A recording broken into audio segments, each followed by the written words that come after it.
Hey there, EdCats. I'm Dr. Brad Burenheide, Associate Professor in the Department of Curriculum and Instruction here in the College of Education, and this is my EdCat chat on teaching Kansas history. 10 things to know and use when teaching Kansas history. Now, number one, Kansas is important. Kansas has been the barometer of the nation, and if things aren't going well here, things aren't going well in the country. So if you look back in the history of Kansas, Kansas has been very, very significant. And people trust the Great Plains states, especially what's happening here in Kansas.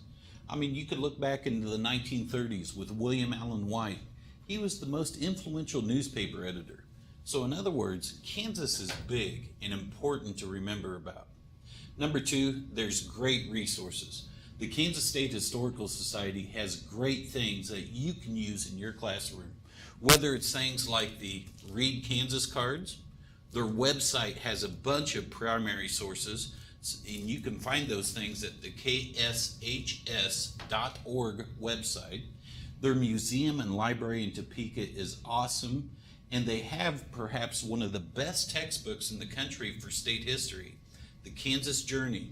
It was written by the executive director of the Kansas State Historical Society, Jenny Jin, and she was able to call the archives and resources of the library there, and it's a great textbook. Even though it's used in middle schools, anyone teaching anything about Kansas history can draw from it. There's great stories in Kansas. El Cuartelejo, Coronado, Dwight D. Eisenhower. There's also things like ghost towns, folk tales, myths, legends. You can get all of these things from great books that you can find at places like garage sales, bookstores.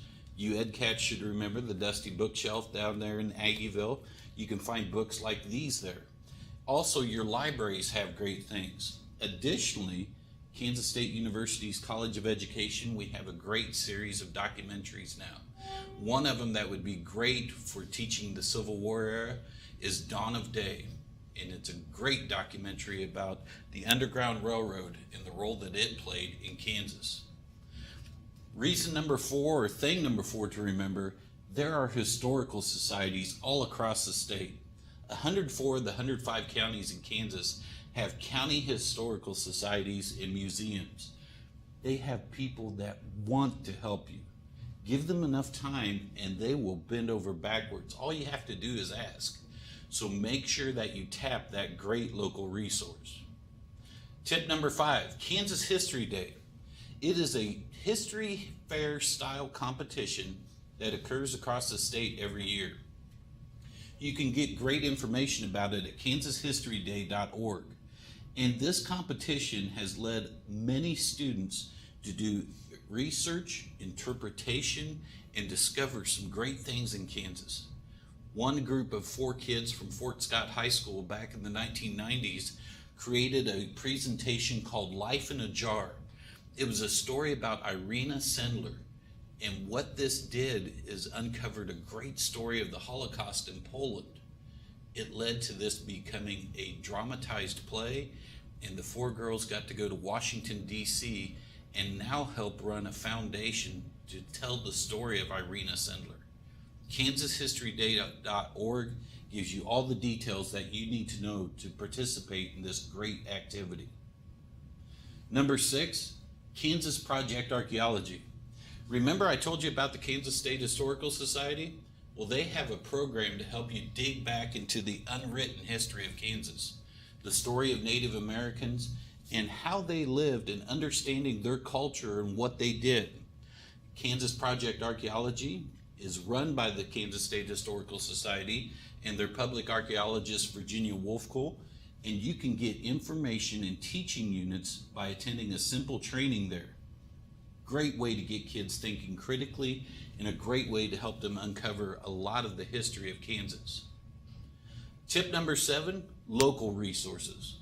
Now this may sound odd, but if you go to a smaller rural school, make sure you go down to the local coffee shop, restaurant, or wherever the locals gather.